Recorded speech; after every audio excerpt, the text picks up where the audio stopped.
नमस्कार। कभी सोचा है कि कुछ बातें सुनने में इतनी असरदार क्यों लगती हैं?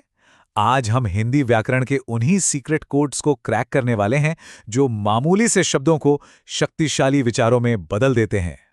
तो आखिर एक दमदार वाक्य का राज है क्या? देखिए, ये सिर्फ शब्द नहीं है, बल्कि उन शब्दों को आपस में जोड़ने का तरीका है।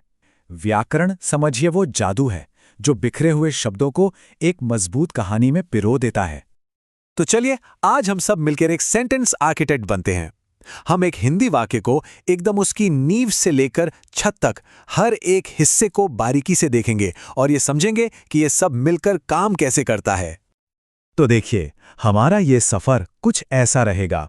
सबसे पहले हम समय के इंजन यानी काल को समझेंगे, फिर हम शब्दों को जोड़ने वाले गोंद यानी कारक को जानेंगे, और आखिर में हम नए शब्द बनाने की फैक्ट्री में भी चलेंगे। और हाँ, कुछ कमाल की ट्रिक्स भी हैं जो ये सब याद रखने में मदद करेंगी। तो तैयार हो जाइए, सफर शुरू होने वाला है। तो हमारा पहला पड़ाव है काल यानी कि टेंस। इसे आप किसी भी सेंटेंस का इंजन समझिए। भाई, जैसे इंजन के बिना गाड़ी आगे नहीं बढ़ सकती, ठीक वैसे ही काल के बिना वाक्य का कोई मतलब ही नहीं बनता। यही तो बताता है कि कोई काम आखिर हुआ कब। तो ये काल आखिर है क्या चीज? देखिए, एकदम सरल शब्दों में कहें तो ये वर्ब यानी क्रिया का वो रूप है जो हमें बताता है कि कोई काम कब हुआ, क्या वो हो चुका है, अभी हो रहा है या फिर आने वाले समय में होगा। और समय के ये तीन ही तो मुख्य रूप हैं। भूतकाल यानी वो समय जो बीत गया, वर्तमान काल जो अभी इसी पल चल रहा है, और भविष्यत काल जो आने वाला है। तो चलिए सबसे पहले अतीत की गलियों में चलते हैं और भूतकाल को समझते हैं। तो सबसे पहले चलिए एक टाइम मशीन में बैठते हैं और सीधे चलते हैं भूतकाल में। यहां हम उन कामों की बात करने वाले हैं जो अब गुजरे जमाने की बात हो चुके हैं। और अच्छी बात पता है क्या है? इन्हें पहचानना बहुत ही आसान है।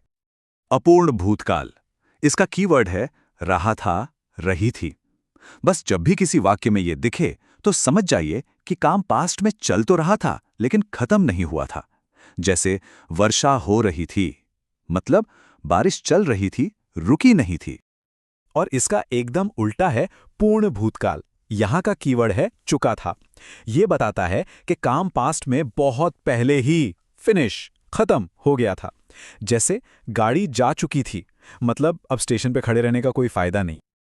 अच्छा, तो चलिए अब पास्ट की यादों से बाहर निकलते हैं और सीधा आते हैं आज में, यानी वर्तमान काल में। अब बात होगी उन कामों की जो या तो अभी हो रहे हैं या फिर रोज ही होते हैं। सामान्य वर्तमान काल, इसकी पहचान बहुत सीधी है। ता है, ती है। ये उन कामों के लिए इस्तेमाल होता है जो या तो हमारी आदतें हैं या फिर कोई यूनिवर्सल ट्रूथ। जैसे सूर्य पूर्व में उगता है। अब ये तो एक सच्चाई है जिसे कोई बदल नहीं सकता, है ना? और अगर काम अभी भी चल रहा है, रुका नहीं है, तो हम इस्तेमाल करते हैं अपूर्ण वर्तमान काल का। यहां का कीवर्ड है रहा है। याद है ना, भूतकाल में ये रहा था, बस था की जगह है लगा दिया और हम आ गए प्रेजेंट में। जैसे मोहन पढ़ रहा है, मतलब उसे अभी डिस्टर्ब नहीं करना है। और आखिर में चलिए अब भविष्य की दूरबीन लगाते हैं।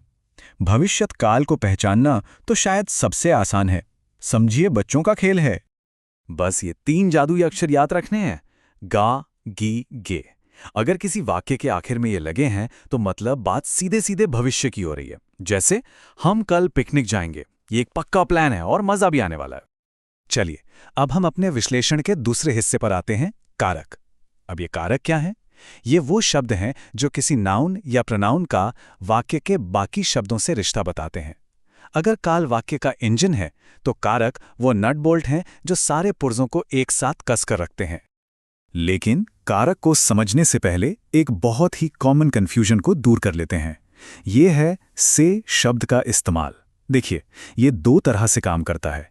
जब ये किसी साधन मतलब टूल को दिखाए, जैसे कलम से लिखना, तो ये है करण कारक।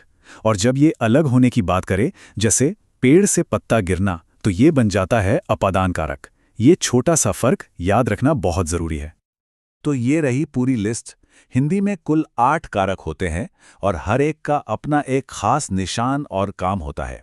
जैसे कर्ता ने बताता है कि काम किया किसने, कर्म को बताता है कि काम का असर किस पर हुआ, इसी तरह संप्रदान के लिए का मतलब है कि काम किसके फायदे के लिए हुआ, और अधिकरण में पर हमें जगह या समय के बारे में बताता है। ये टेबल समझिए कि शब्दों के रिश्तों को समझने की एक मास्टर की है।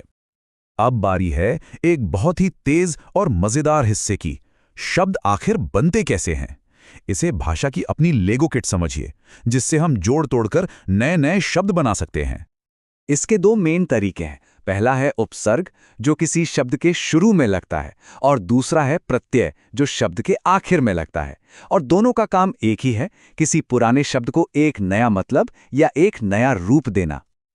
चलिए उपसर्ग का जादू देखते हैं।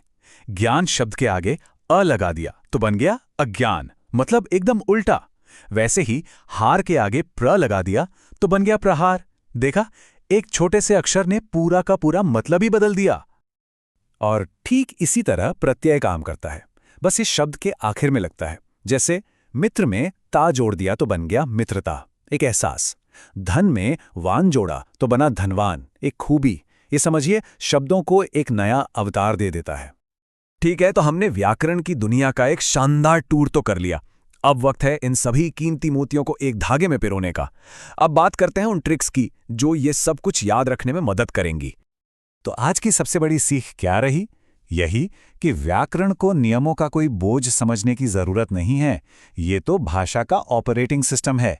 काल हमें समय बताता है, कारक रिश्ते जोड़ता है और उपसर्ग प्रत्यय नए शब्द बनाते हैं। बस ये 3 बातें ही तो हैं। और ये रही एक कमाल की चीट शीट। ये काल यानी टेंस को पहचानने के लिए कीवर्ड्स की एक क्विक गाइड है। रहा था दिखा, मतलब काम पास्ट में चल रहा था। ता है दिखा, मतलब ये कोई आदत या सच्चाई है। और गा दिखा, मतलब बात भविष्य की है। चाहे तो इसका एक स्क्रीनशॉट लेकर रख लें, ये बहुत काम आएगा। तो व्याकरण के इन औजारों को समझने के बाद अब सवाल ये नहीं है कि नियम क्या है। नहीं, असली सवाल तो ये है कि इन शक्तिशाली शब्दों का इस्तेमाल करके अब दुनिया को कौन सी कहानी सुनाई जाएगी।